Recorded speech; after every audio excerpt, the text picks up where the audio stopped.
Welcome to this week's post-credit scene in relation to our discussion on the past Sunday around the role of the employee. There are a few things we didn't get to in class, and I just wanted to touch base on them, especially since they deal with what we see in business practices today. First of all is the idea of DEI. What is it? What does it stand for? Is it biblical? Is it not biblical? Etc. So the concept of DEI, that stands for diversity, equity, and inclusion. And on the surface, the idea of having different viewpoints, that is diversity, fairness in treatment and opportunity, equity, and making sure everyone is involved, inclusion. On the surface, these all seem like really good ideas. But the problem often comes in the implementation phase. So diversity tends to overtly force the promotion of underrepresented groups at the expense of skill or talent.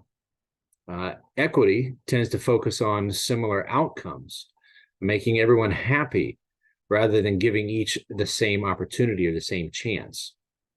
And inclusion tends to push for all ideas, even fringe and unbiblical ones, in fact, especially fringe and unbiblical ones, to be part of the acceptable path of progress.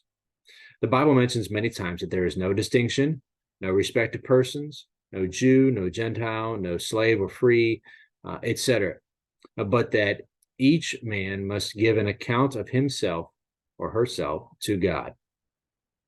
So when decisions are made at work based on anything other than the performance of the individual, that really is unbiblical. And in fact, it is also bad for business. So then the question becomes, what do I do as an employee when my company adopts a unbiblical agenda?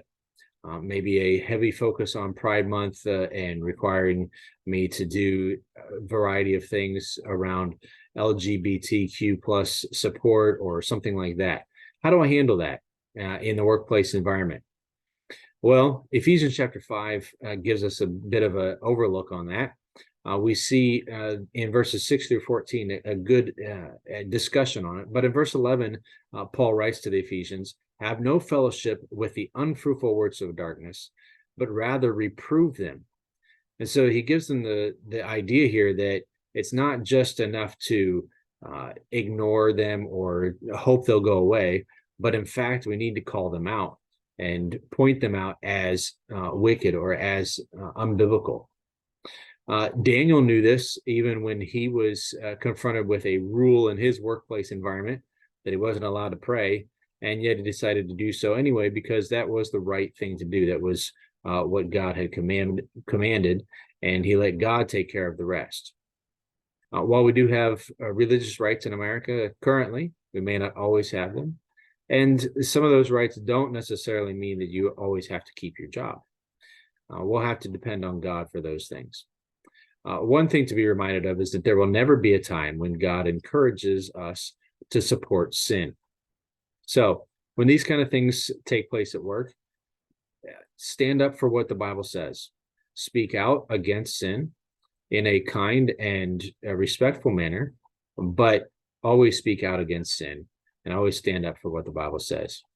You'll never regret that, and God will always protect and care for you in his way when we do that.